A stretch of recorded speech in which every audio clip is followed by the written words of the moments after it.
had happened outside the police station, and now here outside Reading Station, the main rail hub in this town in Berkshire. I've gone live. I'm going to leave it for a few minutes while I get my notepad and some stuff. This is going to be about some of the coverage I provided on Conservative News site to do with Southern housing. I'm going to dive into that issue. I've already named the company, quote unquote. I'm going to give you some more information about the people that are doing it, are committing this crime. I'm also going to bring up the figure of Emma Richmond and her recently exposed daughter. And I'm going to continue to go through some of those issues, because this has been a major crime that has been unfolding for too long in the United Kingdom. It has caught up millions of people, and I can justify saying millions in its activity. There have been times when this town has been terrorized, in parts of it, by the activity of Southern housing, quote unquote. And so I want to bring out more about what I know through having personally investigated and reported from this town to people initially, and then after taking it up myself as being a story that I could run with, I've also found out a lot more. And so that's what I want to go through on this live. I'm just going to go off camera to get something.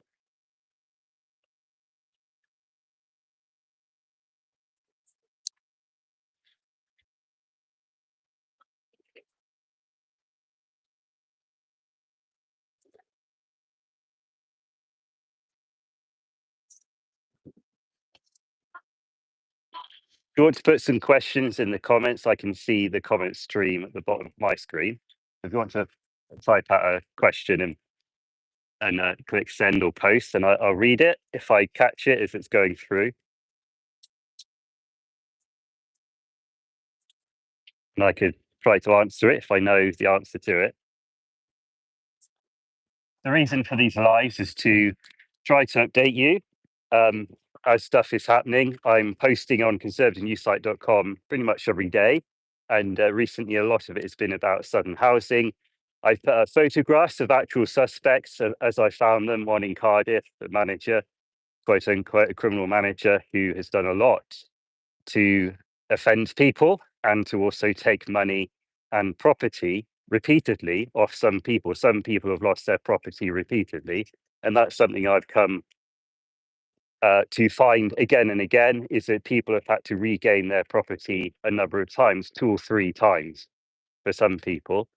Southern housing don't seem to relent. They come after you if they've lost it from you again, as if they owned it to begin with. And that absolutely is not the case, but they really believe they should have what you've got.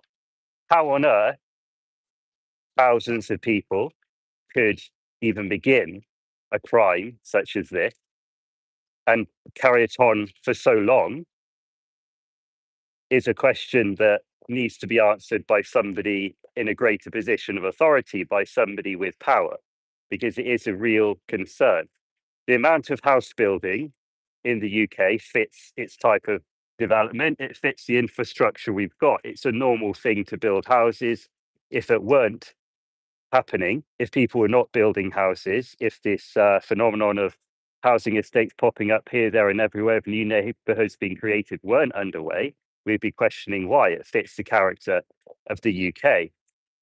But a crime like this is extremely offensive. It feels violating for those who are its victims. And it's so obvious. It cannot go unnoticed. There are serious questions about the ethics of many people who are employed by police forces, many staff members of policing bodies. There are questions about the ethics of those who work in regulatory bodies. How much have they known? Why haven't they said anything about what they know? Indeed, some have done. Some have blown the whistle on colleagues in order to bring this to attention. Taking houses is never going to be a quiet, even silent crime. This type of activity would always cause drama, would always have a lot of noise around it, with people suffering, with people feeling as if they've been abused, with people losing possibly their livelihoods because of the disruption that it causes. Remember, this is stealing houses, not moving house. This is having your house stolen off you and having no way of recovering it sometimes. It's accompanied with a lot of violence, with coercion, verbal, physical abuse, unless you're absolutely compliant, unless you're absolutely subjected to what they're saying to you. Southern Housing will abuse you. And that's true. And I've listened into conversations that customers, quote unquote, have recorded, homeowners have recorded because they were suddenly presented with threats for rent on a house they own by this fake, fraudulent front company for a sickening crime gang. Much of it is called Eurocrime, which I've also put on Conservative News site. And this type of thing said to them during those phone calls is disgusting. Those phone calls were made in the UK. There was an attempt to cover the origin of the phone calls, but they were tracked to addresses in the United Kingdom. This is almost exclusively UK based. It's happened here. It's been run here. People have known about it all over this country. And yet there's been radio silence from too many people. That is why there are questions about ethics in this drama that people have had to live through, some of whom with virtually no support. I witnessed one extraction. I called it an extraction, nothing to do with eviction, no lawfulness about it. There was no document or bit of paper that could be provided to show it needed to be done. I witnessed an extraction by Southern Housing, absolutely vile. The types of people trying to do it, vile people. What they did, absolutely inhumane. And their lack of remorse is disgusting. Frankly, a stain on their characters. I'm in no doubt that the people that are doing this should be in prison.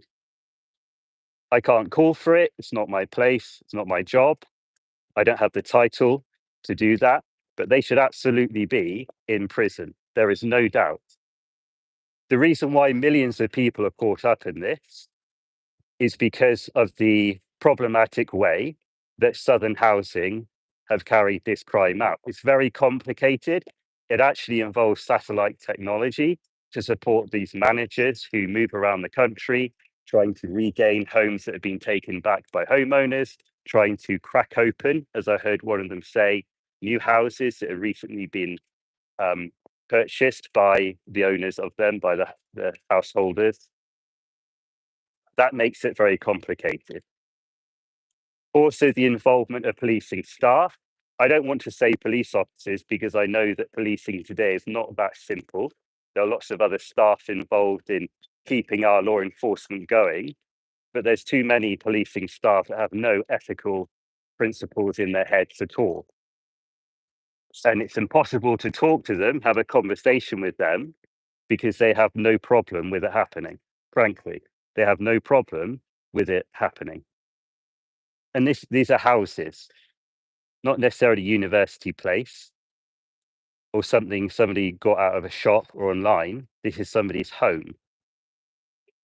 The biggest asset that most people will be able to afford and have in their lifetime will be accommodation based, won't it? So this is the focus of their crime, taking people's accommodation off them. As a bit of context, Southern Housing is not what it says it is. There's a lot of regulatory grey areas over the way it's registered, some of its registration numbers, how its paperwork has been changed, modified, reverted back over time. There's also questions about, this is due to one whistleblower, there are questions about regulators also cashing in on the crime. So in terms of their official paperwork, there is very little that can be believed by looking at it, just as it is on their website or in any leaflets, publications you've seen or you may have got. Very little to go on in that respect. That makes it difficult to report, to research, because a lot of it is just what I can tell you I've seen, and a lot of it is just what people have found. And there isn't a body of work in any major journalistic outlet that we can draw on. We've just got to go with what we can get and what we found. But I'm willing to go with it because I believe it has affected a lot of people's lives, and that means it's out there in the public domain already. This is a public domain type of story. It's a public domain type of crime. I've got to continue with my lines of inquiry, and I have, and I found more people that can be added to the mix. But it's in the public domain. This has affected millions of people because family members, relatives are concerned. They're worried about why their son or daughter has appeared on their doorstep, having lost the home they just celebrated buying, having got through the mortgage, having worked really hard, having put savings toward it, having taken gifts for it, paid it off, and they've lost it. Why? They were physically assaulted, removed from the property with no explanation, and now other people are squatting in the property. Wow. And that's in the United Kingdom. Okay, a question. I said, how long has this been going on for? AUKF. You just deleted it. How long has it been going on for? More than 10 years, more than a decade. This isn't a new crime. It didn't start up last week. It isn't something that I'm tracking as it unfolds, more than a decade. I think it goes on for much longer than that. Actually, it goes on for longer than Southern Housing has existed as a name, as an incorporated entity. It goes on for longer. But since the beginnings of that, the day that it registered its name in the UK, it has been continuing. A lot of work has gone on around it to try to understand why people are trying to do this in the first place. So there's been some learning exercises as it's gone on. A lot of people in their professional background, in terms of their employment, have had to work on Southern Housing as a crime, as an outfit before, but they haven't been able to resolve it. The difficulty has been how active and how much these criminals have wanted to do. That has made it difficult to shut down as a crime, and also what they try to use to do it. Taking a house is no small feat, and wanting to take as many as you can, which is basically their aim, or had been their aim, means that it will take a long time to finalize. To bring an end to it, if we mean by shutting it down, there's no longer any threat from something called Southern Housing or any associated with it, that would take a long time because of the nature of those who are involved. If we start again, in the UK, you have crime like every other country. What are the worst criminals doing at the moment? The answer is housing. Our worst criminals, in terms of those that are networked, grouped together, working together, are trying to attack and undermine housing. That's what they're focused on, housing. So it makes it very difficult. There's also a lot of people involved. That means there are a lot of when people when the crime isn't just a criminal and a front, which is how some people put it, like a shop. So shoplifting, a crime and a front, like drug taking, that sort of thing, a crime and a front, like selling a body. When it is a criminal and only what they're doing with other people, when there's a crime that is only existing and living because of other people that the victims, let's say, it takes a long time to resolve that type of activity. These people have shown no restraint in what they're willing to mess up. They've messed up paperwork of other housing companies. They've messed up sometimes the careers of people who've worked in housing regulators and lower positions. That's a paper trail that could be endless unless it's really solidly worked on, but it's still taken a lot of time. I mean, I'm kind of trying to look into what I've got, and I'm being mindful that if I take on too much, I mean, I will probably lose track of what I've got to look at. It's such a vast, large crime that no one person can really sum it up or can be that authoritative. It would need to be somebody in government. It would need to be somebody with a position of authority to bring to bear some light, some perspective on what this is. But if you think that house building is one of the major activities at the moment in our country, and if you think that the main type of crime is focused on housing, accommodation, what you and I live in, then you can imagine how difficult this situation is. So I'm trying to bring out one name, Southern Housing. There is a problem for sure. There is nothing good about it.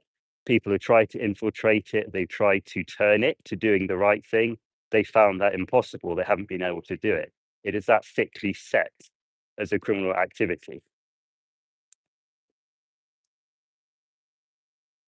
I know for a fact that early on in their tenure as a crime gang under Southern Housing, they were told they wouldn't be allowed to have vehicles. Part of the reason for that would be that their logo would appear on the side of a vehicle, and because of the number of impressions that that vehicle could make in a day driving around our neighbourhoods, towns, and cities, it would make it that much more difficult to bring out the name of it. Because for some offices, it starts with the name, and then they work on the crime itself. So bringing out the name Southern Housing has been an almighty effort, because it does mean that parts of it will get shut down anyway, with inevitability, because that's how some policing staff will begin on it with the actual name.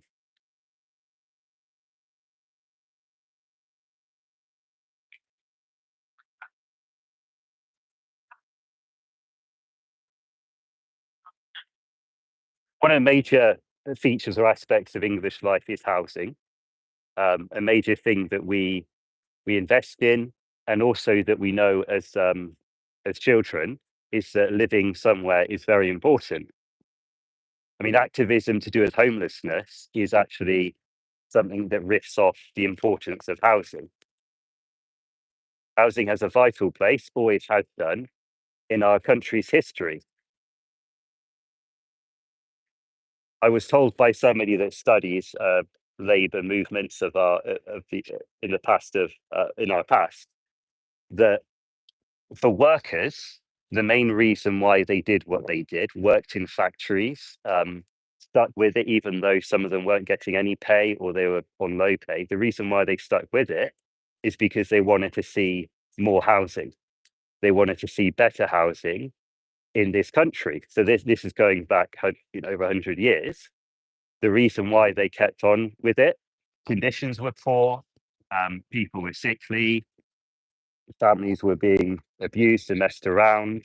Some were actually vulgarized, in the sense of reviled anyway, because of the work they did. Working made them noticeable, and so they were attacked and abused and assaulted for that. And I was told by this expert that the reason why they all carried on, as far as he could tell, is because of housing. They wanted a future for people, they might not see it themselves, where the majority of people potentially could live in decent housing. They could have given up. I mean, forget striking, they could have refused to do it at all. I think, in all fairness, the situations I've seen from our past, they would have been, I wouldn't have questioned why if they'd given up, I wouldn't have questioned that, because it was that vile. And there's no point personally for them doing it. But they had a belief in housing, at least being something that would be much improved, quote unquote, in the future. So trying to take away people's housing is disgusting. It's an absolutely vile crime. And a lot of people feel passionately about fighting it and making sure that every part of it's shut down everywhere.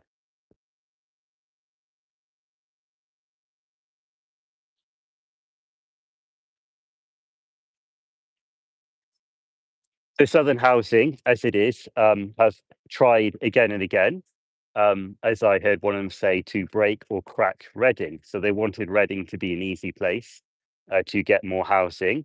A number of streets are now in, I don't know, criminal history as being particular targets for this group. The streets they started on, trying to take housing away from people, mainly obviously trying to drag people out of their front doors and take away their possessions to be incinerated, and then to lease back or sell off the house, and or maybe put in people they wanted, because they wanted to hold people hostage. I mean, it's a very murky, dirty type of crime that they've got going.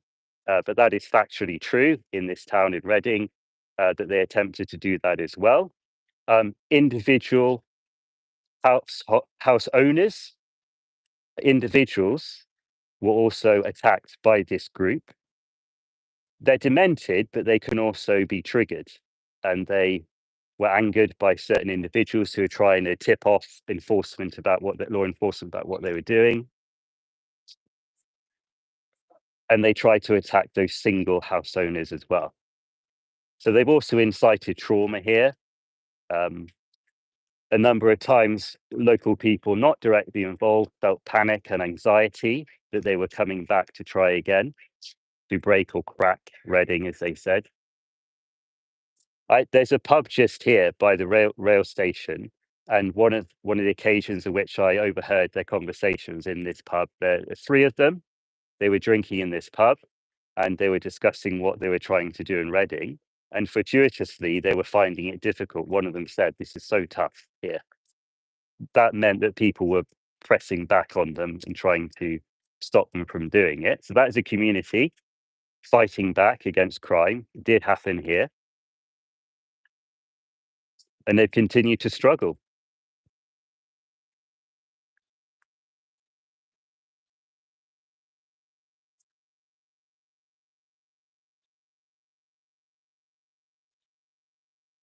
I think it's worth putting it in context. I mean, this is not a story of policing. This is a story of crime on the backdrop of people living here. Now, I'm not going to name particular neighbourhoods or estates that have come under pressure. Personally, my theory is that every part of this town has been pressured in some way at some point. I don't think those managers would even try to break or crack this town unless they tried everywhere. I can't necessarily confirm that. I would have to prove every single instance of them trying to do it, but I'm very sure I spent enough time here. I've been around the town over and under multiple times. I know many people that live here, and I'm very sure they've tried pretty much everywhere. So the knowledge of it is pretty much in everybody's head, and I'm sure many people have something to say about it. And the name of this company is a byword anyway, so there's no point trying to back it or justify it. People know enough about Southern housing to know that it needs to disappear, basically. But trying to report crime is essentially trying to get to the people that are doing it. I haven't tried to report tears. I'm not trying to present people as being upset. I'm not trying to document trauma.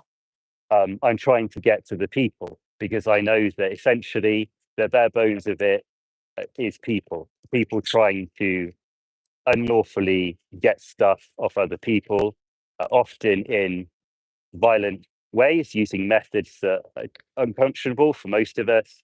And that makes it difficult. This makes it a difficult task, but I've managed to do it. It took me to Cardiff. A few times it's taken me to Scotland, where some of them had been living, staying. Um, I've spent a lot of time here in Reading because this is an issue here too.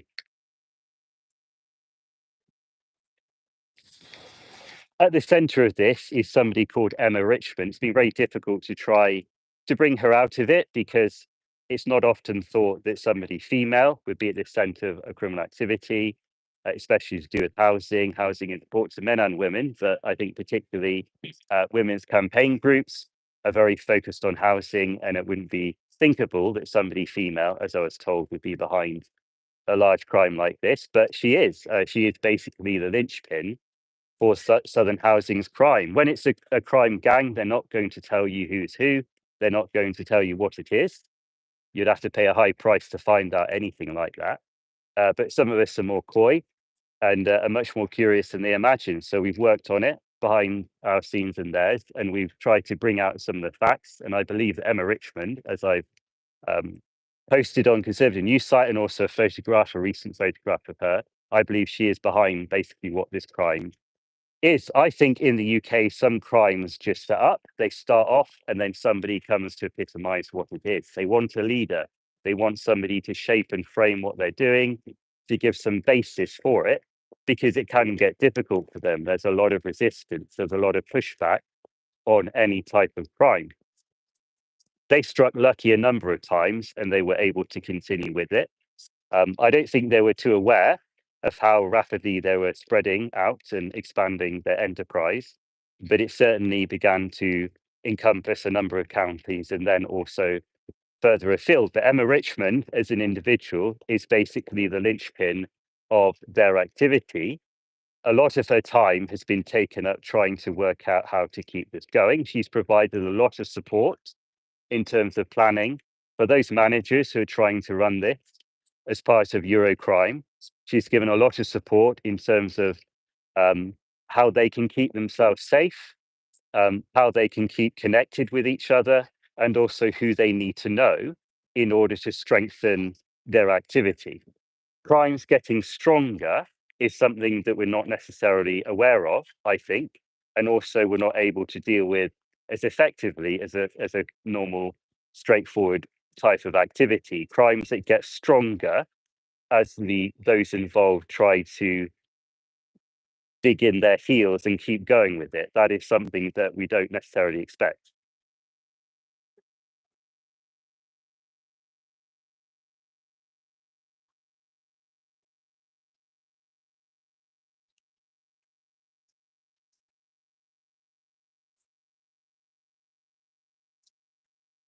It can be traumatic for people. I know of one instance, only one, where the family had no idea. They didn't know that they were going to be targeted for their home. They definitely owned it. They didn't know that they would be that the door would be kicked in one evening. They didn't know that each of them would be grabbed by a big burly individual. They didn't know that they would all be removed from the house, and they didn't know the house would begin to be shut up that night. And they didn't know they'd have to go to people they knew to stay overnight. They didn't know anything about that. Totally unannounced, unaware that it was even an issue here. And that's traumatic for people to have to go through. It's traumatic for them to have to deal with. To suddenly be made homeless as a family, to have no way of explaining what's gone on to employers, or even if you're an employee yourself, how do you explain to your staff that you've been thrown out your own home? More difficult than people imagine.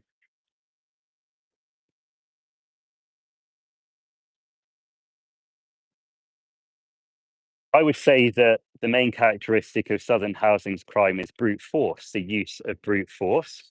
There have been altercations in offices, administrative offices, buildings, where they threatened staff openly to not report what they were doing. The use of brute force, as I've just described, to take houses when people are not willing to just walk out of them halfway through their evening meal. The use of brute force against some law enforcement, trashing police cars, burning police cars, that sort of thing, as has happened. The use of brute force, burning some houses in the local area to make sure that people effectively run out of their neighborhood and don't turn back.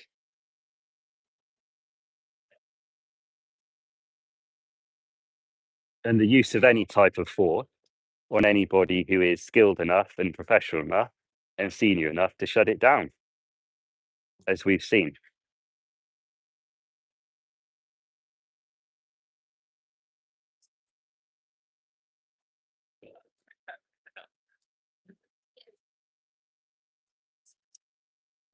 But that's the reality of life here in the UK as it has been in recent times. Not even your house has been safe, your flat, your apartment. I'm not just talking about terrace streets, new apartment blocks. I mean, that one's been taken, that one's been taken, that one's been taken. Southern Housing came for that one. They came back for that one. They're coming back for that one. That's a story that people could tell in different towns and cities in this country. Southern Housing are coming back for that apartment on the seventh floor up there, that one there with the window yet open. They're coming back for that one tomorrow. Outrageous.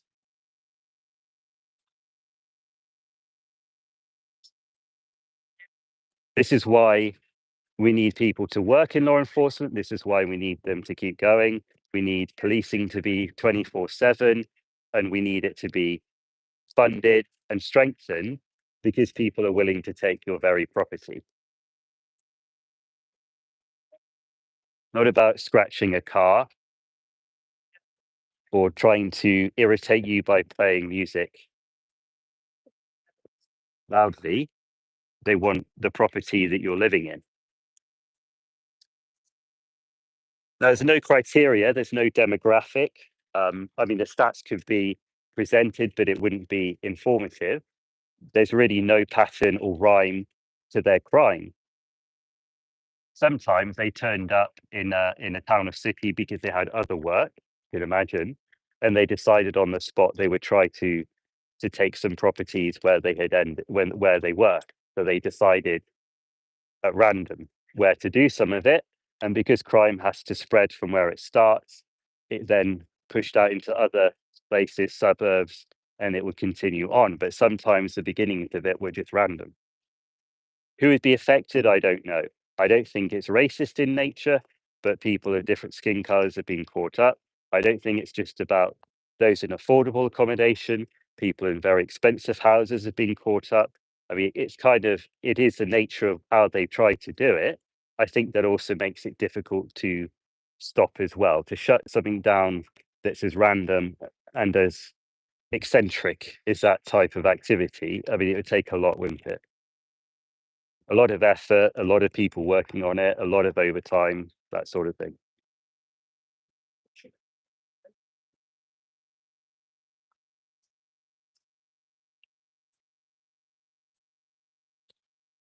Surprisingly, also to note, crime isn't that prominent in this. I was told by somebody who works in law enforcement in London that crime, objectively, at the time of saying it to me, is not that prominent, even though it appears in newspapers. I mean, they go out daily, and so the issue is forgotten about every single day.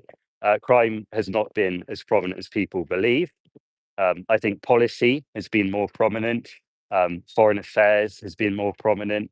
Culture, society stuff we want to buy and enjoy, that's more prominent. Crime has not, crime and policing has not enjoyed a similar type of prominence. I think, in my opinion, that's affected the way this has happened as well, in that it's been able to continue, partly because that lack of prominence means that believing this is happening isn't likely. And that gives time for it to continue. And if it continues, it also means it's more difficult to stop. And the threats are going out to everybody, everywhere, and even talking about it can be dangerous, as it was.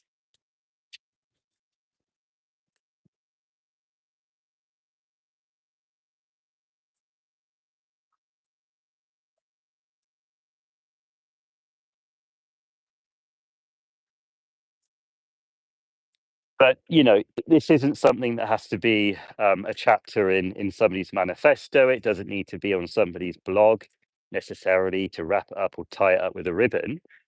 This is something that has to be worked on every day to free people up, to send people to prison, to shut things down, to reach people with initiatives to support them mentally, emotionally. I mean, this is something that's unfolding as it's going. Who could possibly sum it up? But it's worth bringing out facts as they appear, and also looking just in a journalistic way into it to try to isolate stuff that can be learned from and taken as being an example for the future.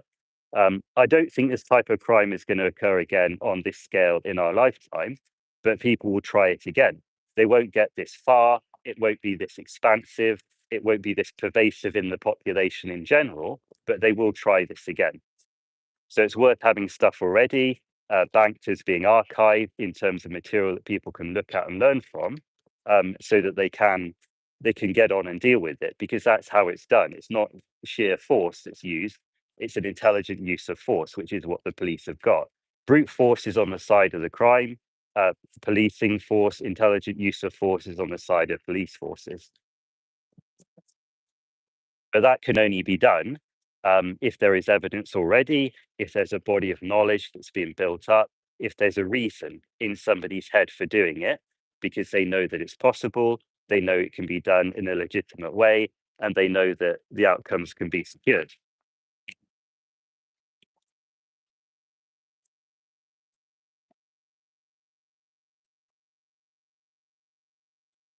Unfortunately, too many people have the idea that policing is the same as the use of force and the violence involved in crime. But that's brute force. That's using brute force that somebody may have because they feel triggered, they feel upset or angry. That's on the side of the criminal.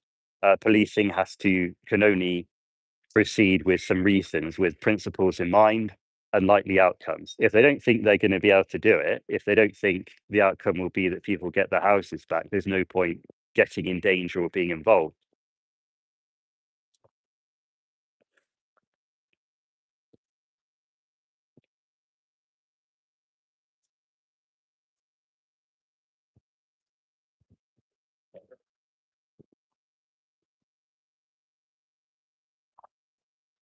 But it's too well known. It's too widely information about it's too widely available in terms of the general population to not say anything about it.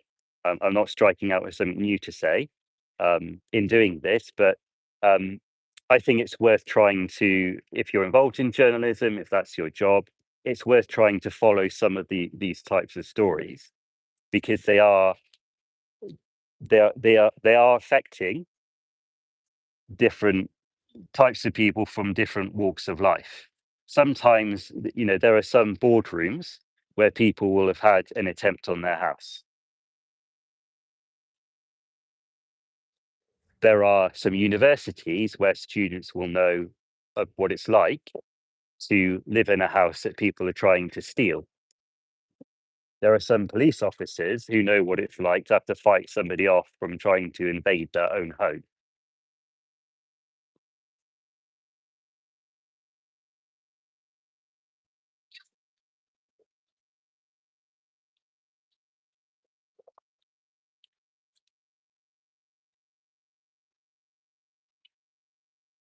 But it brings out the worst in people in terms of crime. It brings out the best in people, at least should do, in terms of the response of others and neighbors and friends and relatives and co-workers and stuff. But it's a very awkward situation.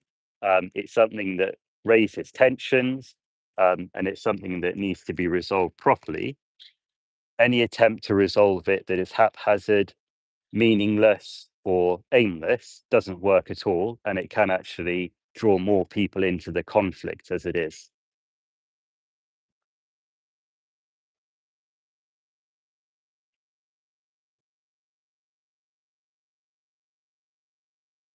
I'm here outside the train station. So you can see some buildings behind me, lots of people milling around. It is a safe place. It's safe to be here. A lot of work has gone in also to making it safe again, to making the town livable, hospitable, making it a place where people can enjoy leisure time as well as professional activity, as well as going to school.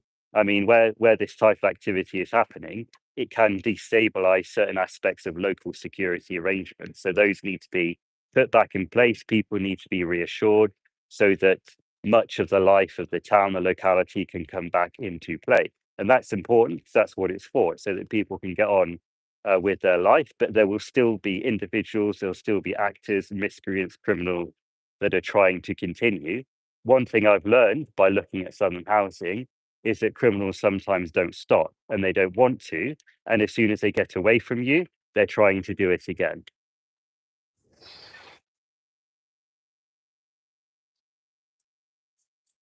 So, no, how do criminals go about that? They just invade the home and start living there.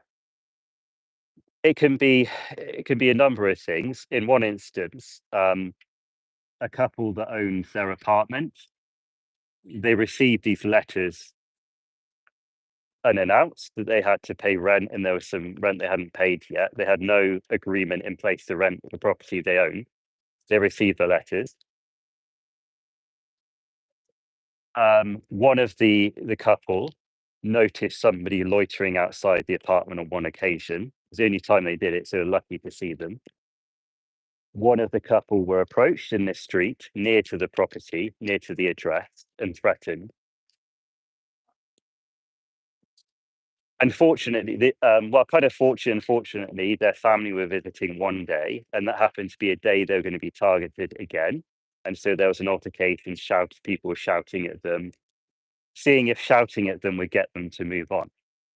The premise of this is that you're expected to leave your property. You're not expected to resist at all. So they throw in the idea of shouting at you. If a group of people are hollering at you across the street, I mean, you'll probably leave your home, right? That's what they think.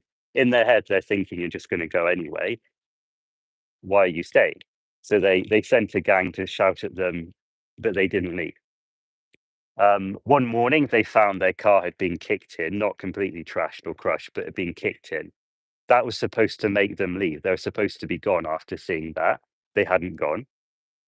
A brick was thrown at a window, and that was the point at which the gang were sure they should have gone, because a brick in a window would definitely say to you, "Got to leave now." And then their apartment, as it was invaded.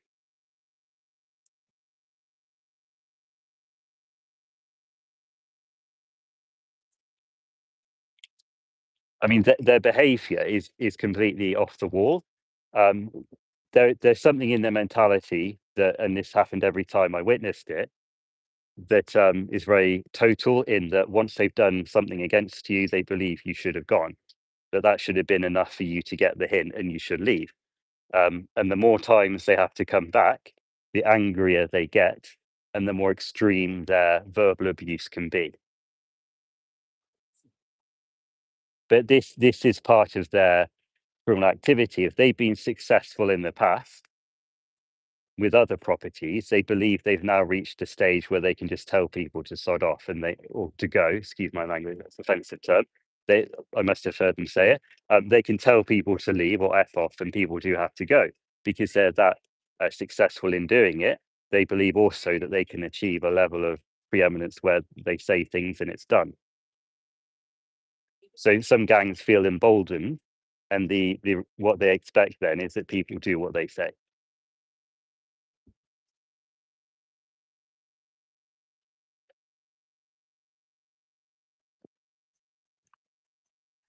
It's very repetitive. Excuse me. Oh, it's very repetitive.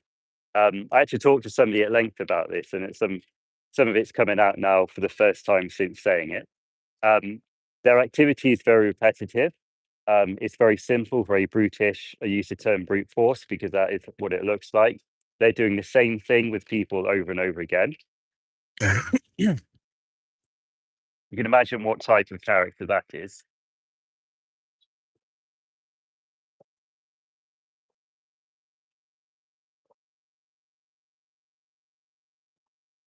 But I saw a group of them in Bristol. I happened to be there doing some work, and happened to see a group of them in Bristol, and they were doing the exact same thing. I knew what was going to happen next. I knew what was going to happen next. I knew what they were going to do next. I knew what they were going to try next. It is very repetitive. I think when taking property, it has to be of that type of nature. It has to be extremely repetitive in order to not only keep it going, but keep your crime strong in order to keep what you're getting.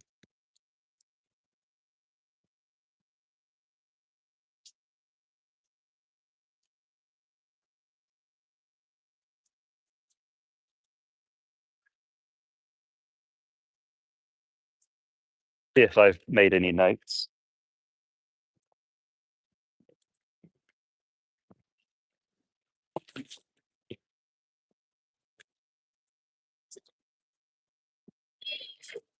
Housing has come up in our parliament a number of times recently. I've got notes here about when it's come up. Building security's come up, but not particularly in regards to people's own homes and housing. But it is something that also links into a lot of other issues that come up. And housing is fundamental. I mean, for most people, it's what their life is about here. Not about just buying it, but living inside of it, having a family, raising the family in the house, um, taking care of parents in the home, using the home as for your office, using your home as being a primary place of leisure, relaxation, obviously using it to sleep in. It's very important to somebody's life. Most of us don't want to live on the road. Most of us can't bear living out of hotel rooms. A house is vital to how we live here, to our modern way of life. a house is fundamental, it's crucial.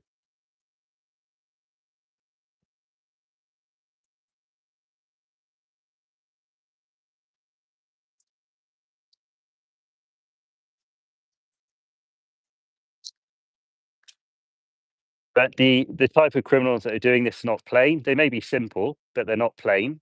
They incorporate different techniques. Some of them know karate, some of them know other martial arts, some of them know how to induce pain, some of them know about psychological torture. They use some of those techniques as well to achieve their effect. And it doesn't matter whether you're old, your body is frail. It doesn't matter whether you're young and you're still growing up. They still come at you with well, a sizable amount of force.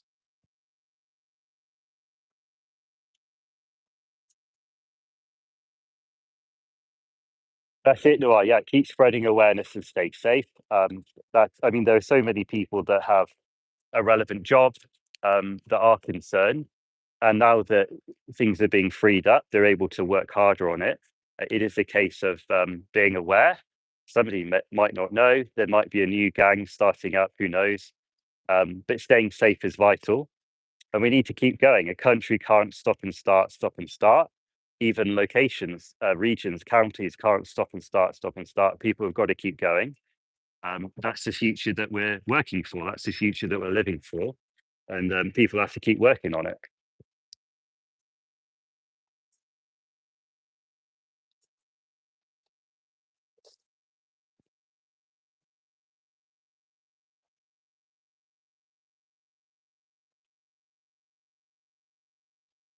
I set up in Reading today again. This is an issue that I think is now coming to um, its fullness in terms of we understand what it is, we know what we're dealing with now. In terms of those of us that are researching, writing about it, studying it, it's becoming more clear what the issues are surrounding it too. So that may be that can be voiced locally. It can be voiced in community meetings. Maybe some of the issues on the periphery that haven't been covered, those can be brought up. But I thought it was worth going live here again. It's certainly been a hotspot for these types of activity. It's not integral to the town. I'm not saying that these criminals are from Reading. It's the injustice of being visited by these groups that you don't know, you don't recognize, you're not familiar with the individuals, but they're trying to disturb and harm your way of life. They're trying to disrupt a local area. It's worth fighting back, but it's also worth covering it to try to bring to attention some of that injustice, the feelings of maybe a betrayal of how this could happen in where we live, and also the feelings of vulnerability. We've got over major issues before, bigger emergencies, but these ones still matter.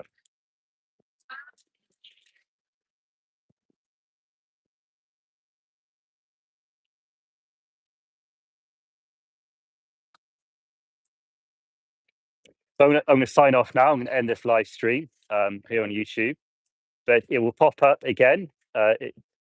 Unlikely, I think, to be Reading for the next few. I'll be in some other places, but these lives are supposed to follow policing operations, larger operations, trying to follow some of the activity. I mean, obviously, I'm not showing officers on screen, but I'm certainly looking at what they're doing, following their activity. Some of the problems, the crimes that are coming up, they have to guide us through and also be active on day and night. But this is a reason for the live stream, trying to put things back into context. This is a context. It's a town, it's a local area, it's an important place in the region. This is a context for some of the crime that's been going on. And in some respects, it's the reason why it's been going on. But that's why I'm doing this.